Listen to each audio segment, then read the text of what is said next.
Hey viewers, in this video we are going to understand the first program of C++. I am sure you are familiar with the Hello World program. But do you know the exact usage of each line in the code? If you are someone who is new to programming or learn the program without knowing the usage of the program, please watch the video till the end. So let's start the video.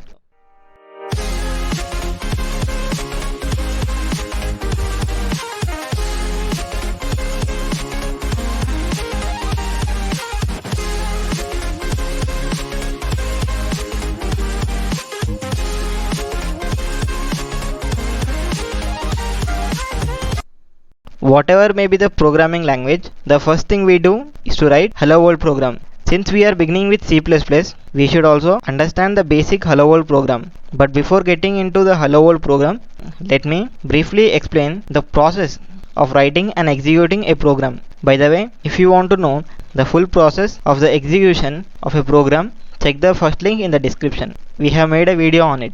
We write a code in C++ programming language which cannot be understood by computer. So the compiler which converts the C++ code into machine understandable language. Then it can be executed. At the end we will get our desired output. As you can observe, the compiler plays a main role in the programming.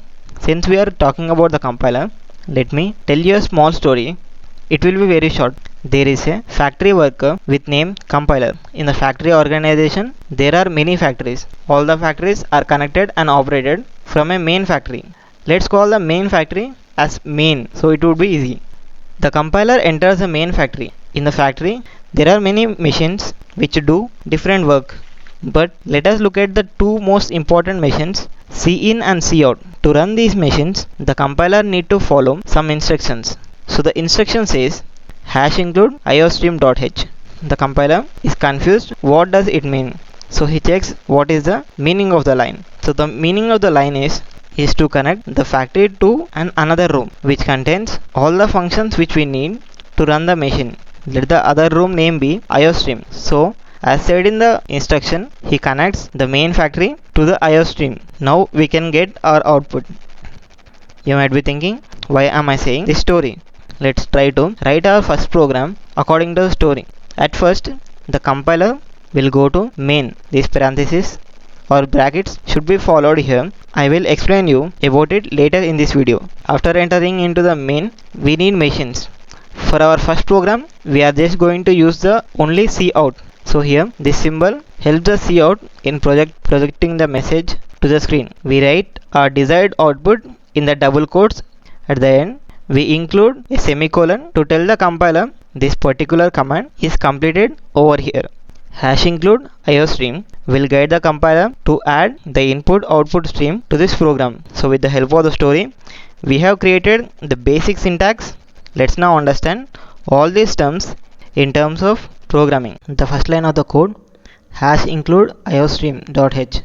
Here, #include is a preprocessor directive which adds the code which is inside the file between the brackets. iostream.h is a header file which is a input-output stream file in which all the functions of the input and output functions are declared like cin and cout. Then comes the main. It is a function. Compiler when starts compiling, it acts as head of all the other functions. Then comes the parenthesis. Any code which belongs to the function should be declared inside the brackets. The cout, which basically means character output. It gives the output to the monitor. The symbol next to the cout is called as insertion operator. It helps cout in giving output to the screen. We can give any message inside the double quote. It will be displayed on the monitor. At the end of the line, a semicolon will be added which tells the compiler that the particular command has been completed. It should be given after every command. Now, if we try to execute this code, it will throw an error saying cout is not declared in the scope. This happens because we did not exactly give a relationship between iostream.h and cout. We can solve this problem using two methods.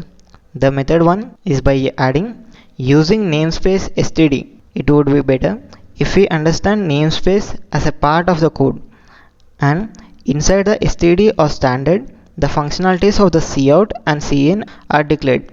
As you can see in the white box, we should declare this line after declaring the header file. The method 2 is using std and scope resolution operator before the cout. It tells the compiler that the cout comes from std part of the IO stream. The final one thing we forgot to mention is return type. Before the main, any function should return some value. Now we are using int, so if the program returns 0, which means the program execution is successful, and if it returns 1, it is unsuccessful. Now comes the best part, executing the program. I am running the program on CodeBlocks IDE. I am skipping the file creation part.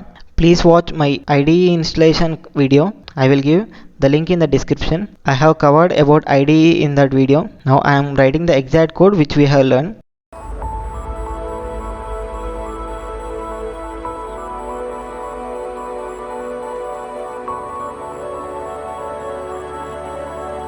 Let's run it now. We got our output and the process returned 0, which means it is successful.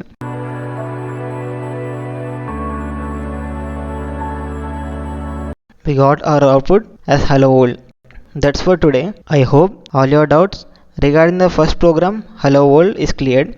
Please let me know in the comments, how did you feel when you wrote your first program and it executed without any errors. Don't forget to hit like, share and subscribe to Autodidact and click on the bell icon to be notified on all updates from Autodidact.